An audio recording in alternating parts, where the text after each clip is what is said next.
qué plática tan interesante, tan atractiva nos estás haciendo, Angélica, porque todos estos elementos que nos vas dando nos ubican precisamente en una época tan importante de la historia de México y creo que es muy importante porque ¿quién no se ha enfermado, verdad? Todos pasamos por ahí, ¿no? Todos pasamos por un hospital. Pero bien, estamos nuevamente en este programa de La Chimenea. Así es. ¿No? Ya sentí el calorcito, la acaban de prender los productores. Y creo que va a estar muy interesante, como lo estábamos diciendo, ampliar toda esta información hacia lo que es el personaje. A esa persona que si no se hubiera dedicado, que si no se hubiera puesto a pensar en los demás, no en ella, se darían las cosas de otra forma aquí en México, ¿no? Sí. Cómo esa pauta hace que los hospitales empiecen a crecer y a diversificarse. Pues bien, estamos aquí, Ángel, amigo. ¿Qué me cuentas de nuevo? Fíjate que sí, yo pienso, gracias a Dios que existió gente como ella, y qué curioso que sabemos tan poco de ella, ¿no? Pero gracias a Dios que existen personas como nuestra invitada que se dedicaron a investigar esto y toda la cantidad de información de la que se puede platicar acerca de un personaje como del que hoy vamos a hablar. Pues qué contentos de estar aquí nuevamente, amigos, amigas, en una sesión más de La Chimenea, y que ahora pues queremos ampliar esta información, ¿verdad? Sí. Para que nos platique Angélica, nuevamente nuestra invitada, sobre una personalidad, una mujer que luchó y que dedicó sus escasos 50 años de vida a una causa muy definida. ¿Cómo te va, Angélica? Muy bien, muchísimas gracias. Nuevamente encantada de estar aquí con ustedes y pues de continuar con esta labor de difundir el tema hospitalario, ¿no? Y hoy acotamos el tema al Hospital Concepción Báistegui, que si mucha gente ha caminado por la calle de Regina, contiguo a la parroquia de Regina, tú ves un frontal precioso del siglo XIX, justamente obra que dirigió el arquitecto Rivas Mercado, y dice Hospital Concepción Báistegui. Entonces, muchas veces con el paso de uno se acostumbra, ¿no? A ver ciertos títulos, pero dice Concepción Báistegui. ¿Quién fue esta mujer? De hecho, ¿no? O sea, muchas veces solo sabemos de Concepción Báistegui por la calle que está en la Colonia del Valle, pero no nos preguntamos quién fue ella, ¿no? O también Antonio Rivas Mercado, ¿no? Claro. ¿Quién fue Antonio Rivas Mercado? Bueno, pues el que de alguna manera tuvo el proyecto arquitectónico de la columna de la Independencia, por ejemplo, por lo que más se le conoce a él, ¿verdad? Pero bueno, fíjate que yo vivo en la alcaldía Benito Juárez, y casi cada semana paso por la calle de Concepción Báistegui y paso por Patricio Sanz y paso por qué otras calles hay por ahí que se acuerdan, Miguel Laurent, Martín Mendalde, Luz Aviñón, Luz Aviñón. Bueno, todos estos personajes, ¿en qué momento y a qué horas los concentraron en ese lugar? Así es, ¿no? Fíjate que justamente todos los nombres de la Colonia del Valle son de benefactores. ¿Podemos otra vez partir de Fíjate? Sí. Perdón. ¿Ustedes ya pagaron? Sí. Yo ya está silenciado. Y era un spam, no es lo peor todo. Okay. Dijiste algo. ¿Tenías café en la mano? Yo así lo tenía. Okay. Ahora sí. No, pero bueno, el fíjate, yo dije fíjate. Sí. No, ella. yo. No, ella fue la que dijo fíjate, Okay. ¿no? Bueno, entonces retomamos hacia atrás. Ya tú con el fíjate. Es el fíjate nada más, ¿sí? Ok. Va. Fíjate que todos los nombres de las calles de la Colonia del Valle son de benefactores del siglo XIX. Pero para ello es importante saber cómo nació la Colonia del Valle. ¿En qué año? La Colonia del Valle nace en 1936 y la solicitud al ayuntamiento la hace una compañía que se llamaba Compañía Constructora del Valle. Justamente le niegan la autorización. ¿Por qué creen? Porque le dijeron, no, gracias. Hay suficientes colonias en la Ciudad de México, no necesitamos una más. ¿no? Está la colonia San Rafael, la Juárez, o sea, estas colonias, Santa María la Ribera, ¿no? Y eso es suficiente para la población. Pero ¿a quién se le ocurre traer a todos estos benefactores? Porque pudieron haber traído nombres de caballos o o de lo que fuera, bueno, ¿no? Pues yo eso sí no lo conozco a detalle, pero sí quien autoriza es el ayuntamiento, ¿no? Bueno, le niegan la autorización con esa respuesta de que ya hay suficientes colonias y que aparte la colonia del Valle, que es tan arbolada, y creo que es algo que todos amamos y admiramos de la colonia del Valle, era huertas. Y que no iban a destruir esas huertas para crear una colonia. Sí, una colonia, ¿no? Para urbanizarla. Ellos insisten y les otorgan el permiso con la condición de que la mayoría de habitantes debía conservar al menos un poco de, no sé, 2, 3 árboles de naranja, mango, qué sé yo, y que se los iban a compartir entre la población. Fíjate cosa que al paso del tiempo se pierde. Ha desaparecido. Entonces, yo quiero pensar que el ayuntamiento, que es quien otorga esas autorizaciones, pues a alguien seguramente se le ocurrió decir, pues sí, perfecto, pero de paso vamos a resaltar poniéndoles nombres de benefactores. Y pues ahí entró Concepción Beistegui. Es muy importante esta calle porque cruza toda la alcaldía. Es la única calle que cruza toda la alcaldía. Nace en Insurgentes y acaba del lado de la colonia Vertis Narvarte, algo así, ¿no?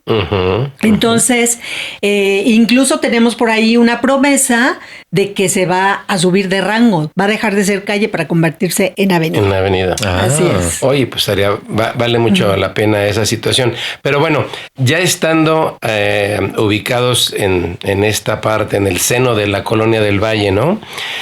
Y precisamente nuestro personaje femenino, Concepción Beistegui, bueno, pues es el tema de nuestra plática ahorita en esta primera parte. ¿Y por dónde podríamos empezar? Ella nació en México, nació en dónde, cómo llegó aquí, etcétera. Claro, Concepción Beistegui nace en el año de 1820 en Santa Fe de Guanajuato. Me gustaría que un poquito más adelante habláramos de su entorno familiar, pero ahorita les voy a decir que ella crece con pocos recuerdos de la infancia, pero migra su familia a la Ciudad de México cuando ella está por cumplir 10 años de edad. Uy, muy chiquita. ¿A dónde llega a vivir la familia? Al Portal de las Flores, que fue derruido para construir, bueno, no para construir, más bien para abrir paso a la avenida 20 de noviembre, ¿no? A un lado del ayuntamiento, el Portal de las Flores. El Portal de las Flores fue muy importante porque eran puros negocios. Entonces, era un lugar muy conocido. No te puedo decir que se comparaba con el Parián, pero sí era un lugar muy comercial, ¿no? Y pues como el papá se dedicaba también a muchos giros comerciales, pues yo creo que fue el lugar ideal para ellos. ¿Cómo se llamaba el papá? Su papá se llamaba Juan Antonio Beistegui.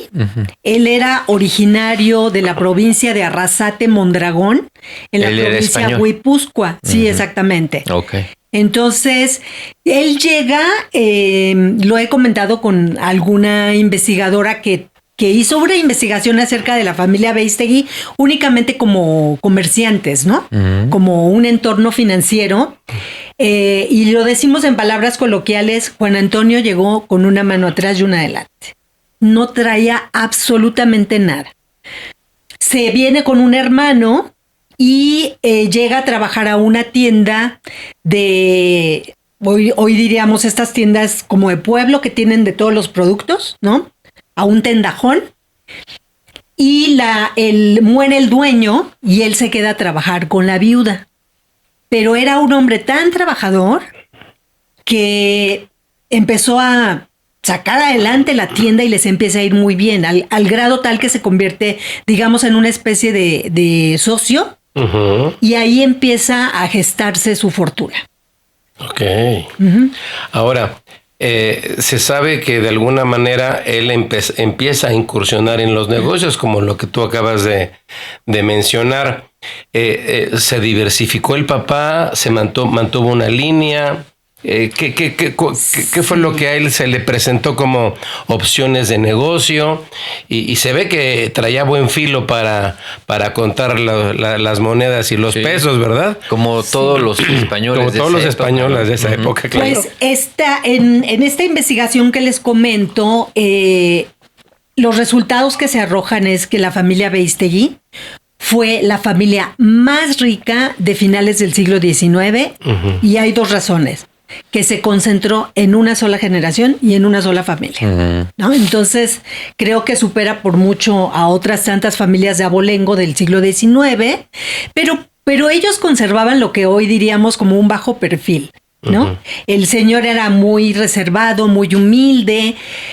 También logra aumentar su fortuna porque contrae nupcias con Paula García de Cobián, que ella venía de una familia de abolengo, y la fortuna aumenta. Como el señor empieza a hacerse fama mercantil, pues le ofrece puestos políticos. Incluso estuvo metido en movimientos de independencia y todo esto. Pero viene la exclaustración, perdónenme ustedes. ¿Cómo se llama esta palabra? Que iban a sacar a los españoles de México. La expulsión. La expulsión de españoles. Exactamente. Entonces, él se libra de esa expulsión por haber estado casado con una mexicana, ¿no? Ay, qué cosa. Sin embargo, sí siguen ofreciéndole puestos políticos que él acepta, pero a él no le gustaba la política. Él no quería participar en la política. Entonces, le dice a su familia: vámonos a esta ciudad enorme y vamos a pasar desapercibidos. No fue así. Cuando él llegó, también se le ofrecieron puestos políticos. Empezó a incursionar en, les voy a decir, acuñación de moneda, fundición de metales, textiles, industria tabacalera. De hecho, hay un monopolio enorme de industria tabacalera. En las minas de Real del Monte. Bueno, ¿en qué no se metió? Entonces quiere decir que con esa diversificación estaba otras manos que le ayudaran. Seguramente recurrió a su propia familia, ¿no? Sí, exactamente. Bueno, a sus hijos, supongo, eran 11 hermanos originalmente. Uno de ellos fue muy famoso porque fue un médico del siglo XIX, Matías Beistegui. Pero él se fue a estudiar a Europa. Cuando regresa, él muere por un accidente. O sea, se entendía que lo habían matado, pero estando en una carreta, justamente en lo que ahora es el Parque México, en la Colonia Condesa, se les acerca un borrachito y les quiere pedir dinero. Ellos piensan que los van a asaltar, y entonces, bueno, se arma ahí algún alboroto, y este señor le avienta una pedrada en la cabeza y él se desangra. Así muere Matías Beistegui. Pero bueno, él fue el único hijo que no se dedicó a los negocios del padre, pero hizo cosas importantes en la medicina. Su hermano de Concepción, ella fue la tercera de los hijos y la primer mujer. El hermano más grande, Nicanor, empezó a trabajar con su papá a los 7 años de edad. O sea, contestando tu pregunta de necesitaba más manos. Y de verdad era un cerebro de los negocios. O sea, él se convirtió en la mano derecha de empezando a los 7 años, ¿cómo no? A los 7 años. Qué barbaridad. Edad. Así es. Entonces, incluso cuando viene la expulsión de los españoles, que Juan Antonio tenía 49 años, ¿no? Van con un notario para que haga como claro que era una mentira piadosa, como lo dice doña Concepción, ¿no? De que él tiene una enfermedad que le impide moverse y que aparte a su avanzada edad, O sea, a los 49 años de edad. ¿Qué tal? ¿A mi edad? ¿No? Que pues no se puede mover, ¿no? Pero les digo, él se salvó por haber estado casado con una mexicana. Y hacia el interior de la familia quiero pensar, católicos. Eminentemente. Jesuitas. Empecemos por el nombre. Ujú. Máxima Trinidad. Esos son los dos primeros nombres de Concepción Bexter. Máxima Trinidad de la Concepción. Concepción Bexter. Máxima Trinidad Concepción. Máxima Trinidad. Ujú. ¿No? Entonces, pues ahí sí, eran muy, muy religiosos. Aparte, bueno, sabemos que en Guanajuato la gente también es muy, muy religiosa. Claro, claro. Entonces yo creo que traían esas raíces, ¿no? Claro. Oye, Angie, y sabemos, sé que hay poca información sobre ella, pero sabemos si ella se dedicó a algo en particular, si tenía hobbies o algo así. No, fíjate que yo en esta investigación la he visualizado siempre como este personaje de la familia que no sale de su casa, pero que está al pendiente de absolutamente todos y cada uno, de las actividades. Entonces creo que ella fue como un gran receptor de las actividades económicas de la familia y que ellos también llegaban a platicarle cuál era el entorno social y político de México. Creo que es donde ella va gestando su interés en la sociedad mexicana, ¿no? No creo que haya salido a alguna escuela, si a eso te refieres. No, me refería así como si se dedicaba a alguno de los negocios, ¿no? No, para nada. Hay un hecho en su vida que creo que es determinante y es que su madre muere cuando Concepción tenía 16 años de edad.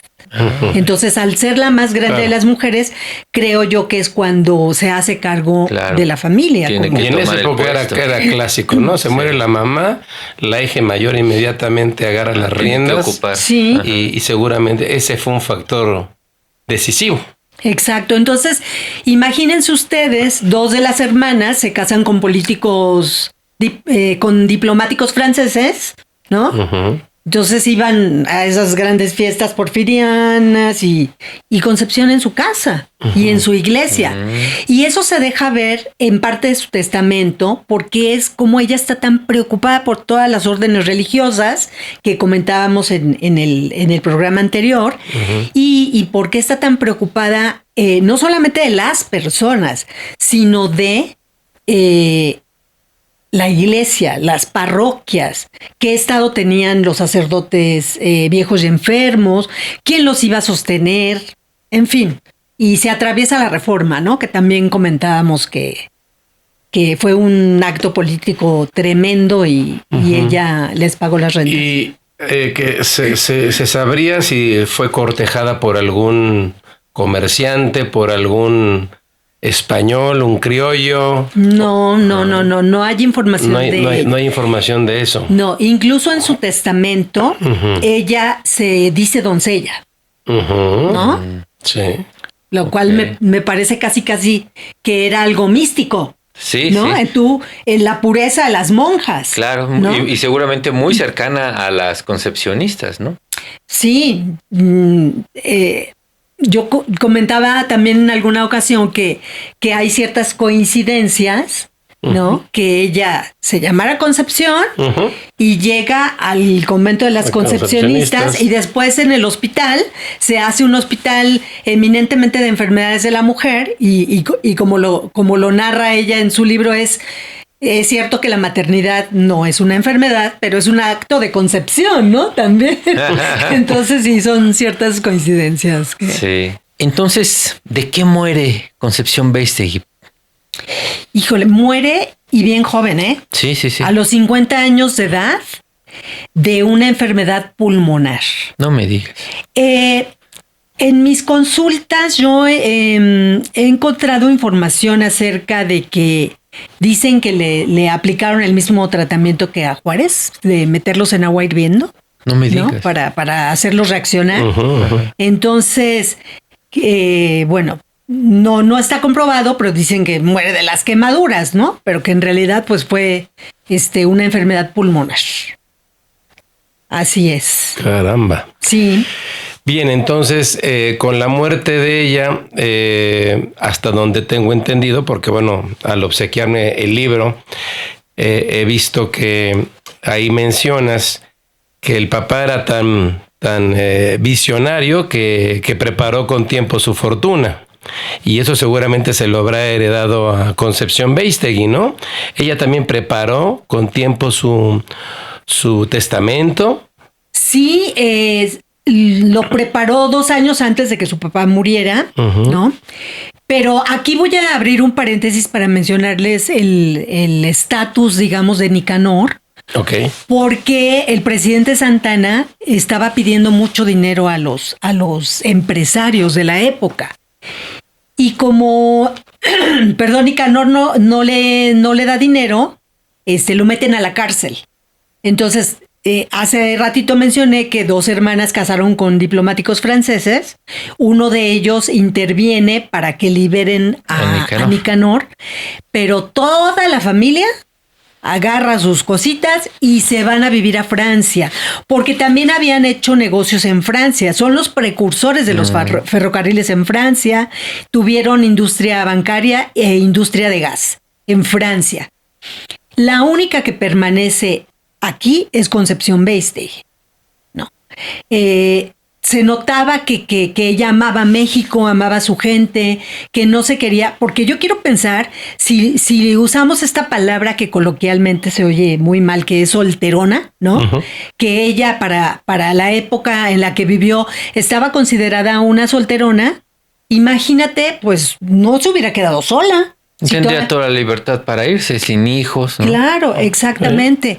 Entonces ahí es donde empieza a desvelarse esta característica de qué clase de alma tenía, en donde ella pensó en que, pues, como todos mis hermanos ya tienen su parte de herencia y han generado lo suficiente, yo le voy a dejar mi dinero a los necesitados. Y ahorita que menciono la palabra alma, quiero mencionarles que ella en su testamento, que me encantaría leerles 2 rengloncitos, donde dice, lego mi fortuna a mi alma. Y entonces es un caso único. De verdad es un caso único que tú nombres tu única y universal heredera a tu alma. Pero fue una manera tan inteligente de blindar su fortuna, ¿sí? Porque incluso hay un estudio jurídico que hizo en su momento la Junta de Beneficencia Privada para efectos legales de su testamento. Y entonces ellos dicen, ¿cómo le vamos a notificar al alma? O sea, pues ¿dónde la encontramos? Sí. ¿No? Y gracias a eso es que su legado permanece hasta el día de hoy.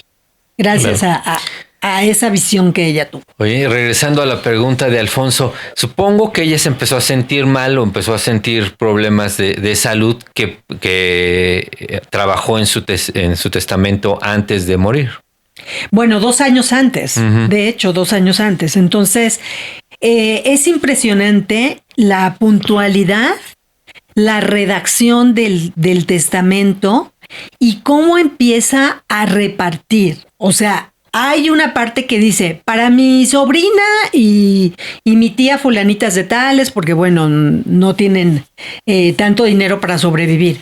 Pero de ahí, ahora sí que se va como hilo de media para la parte religiosa, los sacerdotes ancianos, enfermos, todas las parroquias, todas las existentes de todas las órdenes religiosas, incluso catedral, incluso el Tepeyac, porque no era la Basílica de Guadalupe, era el Tepeyac, ¿no? Ajá, incluso el Tepeyac. Y bueno, otras tantas que están, Corpus Christi, que ahora es el archivo histórico de notarías, ahí frente a la Alameda, a todas las órdenes religiosas. Pero también seleccionó otra parte para el tema hospitalario. Médico. Digamos, ahorita para tener un poco y adquirir la visión que ella tuvo en ese momento, ¿su fortuna estaba valuada en 1 millón? 1.800.000. 800,000. 1.800.000. Más propiedades. Digamos, en proporción, a la iglesia le dejó algo, a los pobres le dejó algo, a la parte hospitalaria, no sé, o incluso a su familia, a la familia más cercana, pues estos tíos que mencionas. ¿Cómo en qué porcentaje calculas que pudo haberse manejado esta situación? Ay, mira qué interesante, ¿no? Nunca lo había analizado, pero ahorita sí te puedo decir así rápidamente que creo que dejó el 50% para el tema hospitalario, un 40% para el religioso y el 20% para la familia. Ok, sí, ya para entender un poco cómo lo visionó, ¿no? Sí, sí. Exactamente. Y bueno, yo les decía... Sí, léenos, por favor. No los voy a cansar con esto, No, porque pero... el testamento es enorme. Escuchen ustedes nada más y ustedes me van a decir, no, sí era religioso. Incluso la redacción, ¿no? ¿Cómo inicia? La forma de ¿Y cómo titulé yo a este capítulo para poder ahora sí que plasmar el sentimiento de su testamento?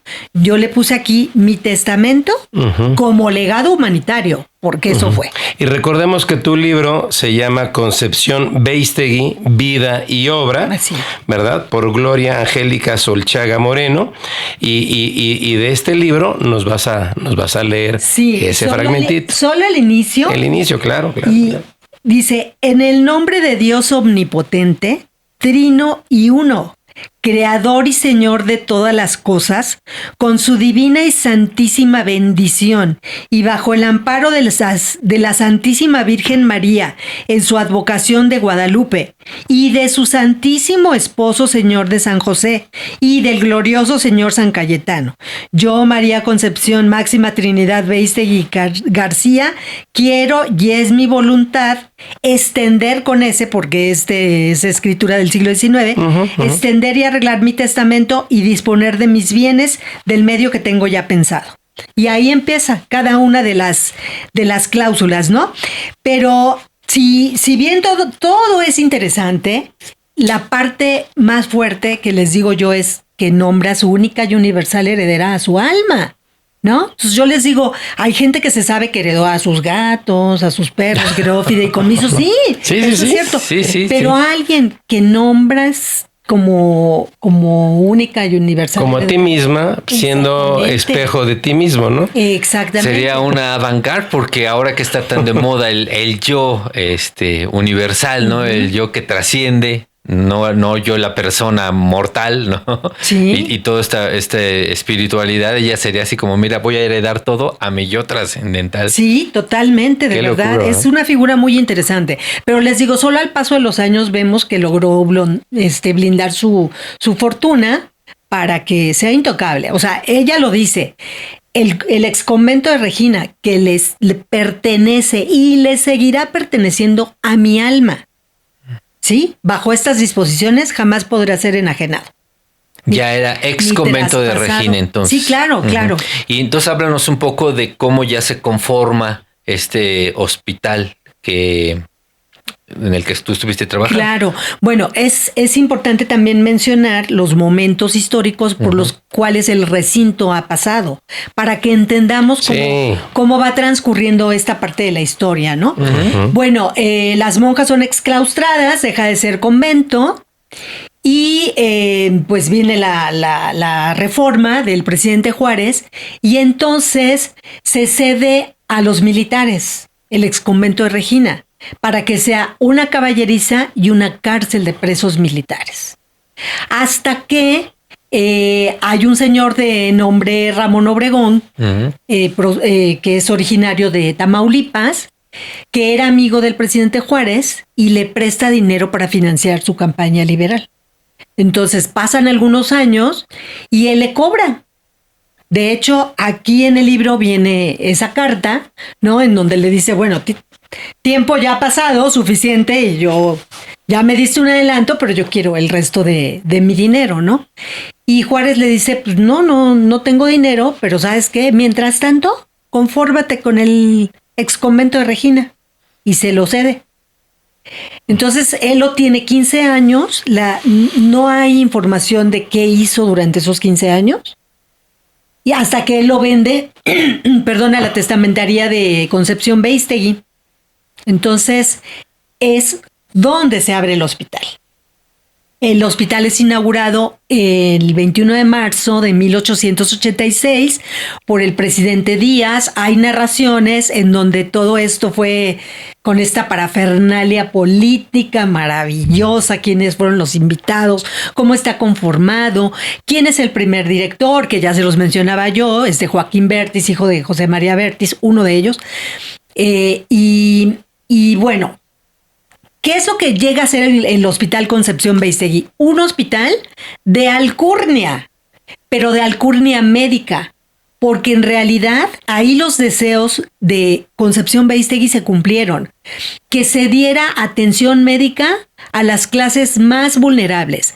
El archivo histórico del hospital muestra absolutamente todos los oficios a los cuales se les atendió. Está registrado, por ejemplo, de la época, el ferrocarrilero, el caballerango, pilmamas, etcétera, ¿no? Es una serie de oficios, tanto en hombres como en mujeres, porque así lo clasificamos, y se cumplieron, repito, los deseos de la testadora. No hay ni un solo profesionista que haya sido atendido. ¿Qué capacidad tendría al iniciar, digamos, en camas? ¿Podrías tener más o menos alguna idea en base a lo que es el espacio? ¿Qué capacidad tendría, digamos, en su estructura de atención? Pues yo creo que sí llegó, que mira, justamente, que bien que lo mencionas, porque el estatus de los hospitales novohispanos estaba clasificado justamente por el número de camas, ¿no? Se parece un poquito como a la industria turística, lo que dicen ahí. Cuartos de ocupación. Sí, no, camas de hotel, ¿no? Disponibles. Sí. Ajá. Es un poquito esta parte. ¿Y si se tiene registro de eso, supongo? Sí se tiene registro. Entonces, yo creo que sí llegó a una capacidad de 300 camas. Pero fíjate, Angie, que tú hace un momento mencionaste que el hospital era un hospital de alcurnia.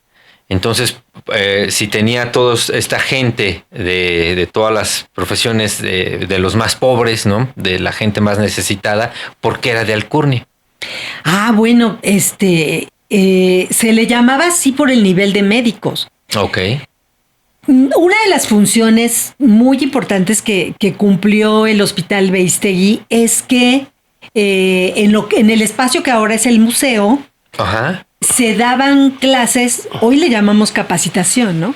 Pero se les daba cátedra a los estudiantes de la Escuela de Medicina, y entonces había un proceso en el que se les pedían buenas calificaciones, cartas de recomendación, etcétera, para que se quedaran como practicantes del Hospital Concepción Beistegui. Okay. Si estamos hablando del siglo XIX, finales del siglo XIX, quiere decir que estos practicantes después fueron los médicos más notables de principios del siglo XX. ¿Sí? Les puedo mencionar un Manuel Osornio, que fue el primer director de la Escuela Médico Militar, Manuel Gea González, Ramón Icaza, ya en épocas posteriores un Julián Villarreal, que tuvo que ver con la Cruz Roja, con la fundación de la Cruz Roja, un Gustavo Vaz, que después fue secretario de Salud, etcétera, ¿no? Entonces, eso es lo que le hacía que se le llamara de alcurnia por el nivel médico que tenía. Pero no se cobraba. En realidad, todo era... sí había una sección que se le llamaba de distinción, porque los primeros italianos llegados a México fueron atendidos en el Hospital Concepción Beistegui. Se les reservaron, digamos que, unas habitaciones, Emma y Corina, así se llamaban, la habitación Emma y la habitación Corina. En el periódico en Italia se anuncia que están muy contentos de que la comunidad italiana en México van a ser atendidos en el Hospital Concepción Beistegui, ¿no? Entonces, esto es lo que lo hace llamarse un hospital de alcurnia. ¿Y sabemos ahorita cuáles eran estas habitaciones Emma y Corina? Sí, ¿cómo no? ¿Sí? Claro, claro. Sí, subiendo la escalera conventual, las dos primeras habitaciones del lado derecho son Emma y Corina. Mira, para nuestros amigos que no han ido, que no lo conocen, tú has estado ahí muchas veces, Alfonso. Es un lugar enorme con dos enormes patios. Dos patios. Tremendos, y arquería todo alrededor. Es muy y una pregunta nada más así muy rapidita. Cuando surge el hospital, ¿contra qué otros hospitales compite? Compite quiere decir cómo estaba repartida esa atención médica en México cuando surge el Hospital Concepción Beistegui? Pues mira, podríamos hablar desde el tema geográfico por ubicación, pues con el Hospital de Jesús. Hospital de Jesús. Ahora bien, quedaba a una cuadra de Vizcaínas. Vizcaínas, que también es un tema aparte, tenía atención de enfermería dentro del colegio. Pero no salían las alumnas. Solamente por enfermedades graves iban al Hospital Concepción Beistegui. Entonces tenemos dos hospitales, el Hospital de Jesús con 300 años o 200 años de antigüedad más, pero ¿serían los dos únicos hospitales? No. Para la Ciudad de México. No, había otros tantos. La vez pasada vimos esta lista de hospitales del siglo XIX, ¿no? Pero que no quedaban tan cerca, ¿no? O sea, recordemos que anteriormente, pues, un núcleo geográfico se consideraba muy grande, ¿no? Sí, si algo te pasaba al más cercano, ¿no? Si no se te iba. Los medios de transporte, etcétera. Pues yo creo que valdría la pena que ya pasáramos a un tema importante, Ángel, que tú dominas a la perfección. ¿Cuál? Pues toda esta parte de el arte que se pudo haber encontrado ahí en el exconvento, por una parte, qué piezas hay, etcétera, porque también hay algunas áreas muy especiales o como le llaman celdas y todo esto, ¿no? Así es, como era el convento, Colinda está pegado a lo que hoy es la iglesia de Regina Coeli, el templo, ¿no? Entonces, en algún momento hubo comunicación y hay una celda muy especial, si quieres platicarnos de ella y quién la ocupó, porque esa celda tiene su historia aparte. Sí, bueno, dentro de la reglamentación para ingresar a este convento, pues debías tener 18 años de edad cumplidos, ¿no? Sin embargo, el convento de Regina, al ser un convento de monjas calzadas, ya lo dijimos, de ricas, pues se ingresaba con altas dotes. Sí. Y hubo dos excepciones en el convento de Regina. Una de ellas fue de la familia Medina Picasso, que ahorita Ángel nos puede hablar muy bien de esta familia, grandes benefactores de arte. Así es. Sor Isabel Medina Picasso ingresa a los 16 años de edad, pero es la dote más fuerte que se tiene registrada en el ingreso de cómo fue al convento. de cómo fue el sablazo. Sí. Y era tan grande lo que tú le llamas sablazo, que se crea una celda para ella sola de 2 pisos, en donde ella vivía con su sirvienta y con su esclava negra. ¿Ok? Tenía su propio baño, su propia cocina, y es contigua justamente a la Capilla Medina Picasso, y es el porqué ya no más faltaba que nos dijera gozaba de agua caliente. Ajá, sí, que no lo dudo, o sea, seguramente también la llevaba. No, porque no había, pero su agüita gozaba de agua caliente. Seguramente. Y yo lo quería poner en contexto esto porque fíjate que la Capilla Medina Picasso, que es contigua a esta celda, es especialmente bonita. Ya la iglesia de Regina Coeli es una maravilla, llena de retablos hermosos, incluso de varias épocas, ¿no? Tanto neoclásicas, que es de lo que estamos hablando, como barrocas.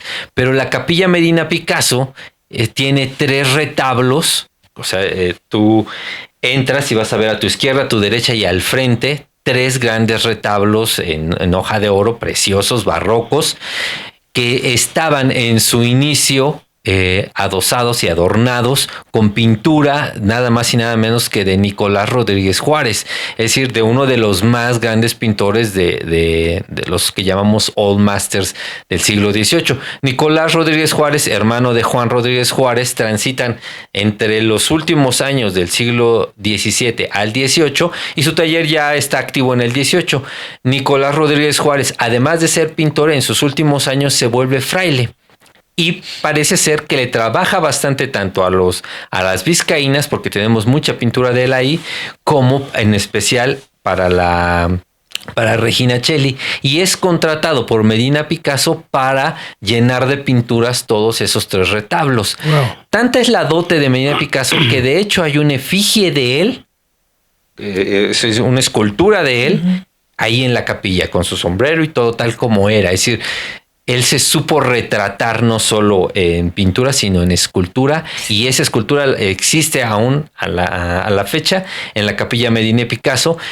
Y entonces, desde esta esclusa donde está su hermana, se puede ver hacia la Capilla Medina Picasso y se podían ver perfectamente todas estas pinturas. Ahora, ya no existen todas, lamentablemente a través del tiempo, seguramente con los vaivenes que tiene nuestra historia, se han perdido algunas, sobre todo las del retablo principal. Ahorita ya hay incluso unas impresiones en lona que parecen pinturas, que bueno, un ojo no experto no se da cuenta que no son y que no pertenecen al retablo, pero los que ya hemos estudiado un poquito vemos que eso pues no vale nada, que son ahí unos repuestos muy, muy malos, ¿no? Pero los retablos laterales sí tienen todos, de principio a fin, sus pinturas de Nicolás Rodríguez Juárez. Unas pinturas que vale mucho la pena para quien nos escucha y quien nos ve, darse una vuelta y visitarlos es una maravilla. Excelente. Claro, y tú ¿Qué que más? has estado ahí recordarás que hay una reja con un cristal. Sí. Bueno, pues el cristal no existía. No. O sea, era su propio coro, ¿no? Solamente se entiende que con velos negros y tiene su propia gratícula, o sea, donde ella hacía su comunión. Su comunión. O sea, imagínate, era un estatus. Y la segunda excepción que les comentaba del convento de Regina fue la marquesa de Selva Nevada, ¿no? Que ella entró después de los 35 con 2 matrimonios, ya viuda, y 2 hijas, una de las cuales profesó también como monja ahí en el convento de Regina. Y su celda, de la marquesa, es lo que es actualmente un restaurante del claustro de Sor Juana. Justamente. Ya veo. Entonces, habías mencionado, había un margen hacia los 18 años, no se podía entrar, sino hasta los 18. Sí, así es. Y el término era los 32, 5. 35. Sí. Y estas dos, llamémosle mujeres que se acercaron a la vida religiosa, no tuvieron esa situación. No. Una se anticipó y la otra excedía en tiempo. Claro, claro. ¿No? Y bueno, también había niñas, ¿no? A veces en los conventos, porque eran dadas al cuidado de las religiosas. Pero no es porque ellas ya profesaran como monjas. Ok. ¿Qué otra cosa más, mi estimado Ángel? Fíjate que respecto del templo, hace algunos años cuando hicimos un levantamiento, Angie y yo, donde actualmente es el museo, vale la pena mencionarlo, independientemente de todo el instrumental, de los muebles, de los aparatos y objetos que hay ahí, hay una pintura de Concepción Beistegui, un retrato que justamente hablábamos aquí fuera de cámaras antes de entrar, que sería muy posible y valdría la pena hacer una investigación que viniera de la escuela de las Vizcaínas, donde Santiago Rebull, que es contemporáneo a Concepción Beistegui, daba clases, y hay mucha pintura que está en el museo actualmente de Vizcaínas, que estaba inicialmente en Regina Coeli y seguramente también en el convento. Por eso no es descartable que esta pintura pudiera haberse hecho directamente en las Vizcaínas. Claro, claro. Y bueno, omití un dato muy importante acerca de a los 35 años de edad de Concepción Beistegui, mudan del Portal de las Flores a Vergara y San Francisco, lo que hoy es Madero y Bolívar. ¿Tú has visto una casa preciosa que es de una tienda de ropa conocida? Bueno, esa era la casa de Concepción Beistegui. Ahí vivió de los 35 a los 50 años y le quedaba muy cerca lo que hoy es el Club de Banqueros, que era la iglesia de Lourdes, ¿no? Y entonces, como este edificio albergaba lo que era el colegio de niñas, ella también contribuye a la educación de las niñas. Entonces, pues es impresionante que ella tuvo que ver con la religión, con el tema médico y también con el tema educativo, ¿no? Creo que eso hay que valorarlo muchísimo en ella. Y bueno, cuando muere, sus restos son llevados a Francia después de que ella decidió sepultarse en el panteón más humilde y ya bastante deteriorado, que era el Panteón de Nuestra Señora Reina de los Ángeles, en la colonia Guerrero, y entonces estaba en tales condiciones que se cierra en 1898. Y un edicto dice que los restos se envían al Panteón de Dolores. Yo hice la búsqueda en el Panteón de Dolores, documentalmente hablando, obviamente, y nunca la encontré. Entonces, tiempo después conozco a una descendiente y ella es la que me hace el favor de informarme que los restos se llevaron a una capilla de la familia Beistegui en un panteón francés. O sea, actualmente están allá. Sí, en un panteón que se llama Dupassy. No es Montparnasse, porque luego hubo quien me dijo, ay, tal vez era vecina de don Porfirio. No. El cementerio donde ella está se llama Dupassy. Bueno, pues estamos a un par de años, si esto fue en 1886, Sí. si no me falla la cuenta, estamos próximos a cumplir 140 años Sí. de la Apertura del hospital. ¿No valdría la pena que en este par de años se pudiera lograr el generar una escultura de cuerpo completo de Concepción Beistegui y colocarla ahí o sea, como un reconocimiento más a la distancia, ¿no? Sí. Sería bonito, ¿no? Sería maravilloso. ¿Crees que Sería se muy podría? justo. Digo, Sí. sería lo justo, ¿no? Sí, mínimo, porque ahorita nada más tienes ese Claro. Sí. tienes, ¿cómo se le puede llamar? ¿Un medallón? ¿Cómo se le puede llamar esa Es pintura? un retrato en busto. Sí. Un retrato en busto, pero como de forma oval, ¿no? Sí, pero creo que es una gran idea y creo que sería muy justo, ¿no? Que hablaría muy bien de nosotros como mexicanos, de darle lugar a un gran personaje histórico como fue. Pues la chimenea lanza esta fumarola. Muy bien. ¿Verdad? A ver si... Y a mí me gustaría que la fumarola fuera todavía más grande que la de Don Goyo y que trajéramos sus restos, ¿no? Bueno. Porque ella ok, pues, sí. no se fue voluntariamente. Ajá. Pero yo creo que esta parte la tendría que generar la propia familia, los descendientes, digo, por ahí, y luego pasarnos al área diplomática. La iniciativa puede surgir de quien sea, Sí, ¿no? claro. Incluso Pero irse gestionando, unir ¿no? escultura Claro. y los restos, colocarlos en una... De atrás, atrás adentro, o algo así, ¿no? Sería Sí. maravilloso. Sería Ay, maravilloso. Bueno. Ya me hicieron emocioné. el día. Ah, Ya me hicieron el día. Bueno, sí. pues como todo principio tiene un fin, ¿verdad? Entramos a la recta final de esta valiosísima plática que nos has podido entregar, nos has enriquecido, Angélica, con estos acervos y en conocimientos que tú tienes. Y sobre todo, le estamos dando un momento muy importante a una persona que en la historia de nuestro país, pues fue fundamental, ¿no? Yo lo pondría en esos términos, ¿no? Sí. Fundamental para generar los principios de esta... De esta situación de salud, ¿no? Como le podríamos decir. Sí, yo creo que una parte fundamental de la historia los hospitalaria, cimientos, ¿no? Claro. los cimientos de la vida hospitalaria actual acá en México, ¿no? Que actualmente pues son los centros de investigación que tú has mencionado, ¿verdad?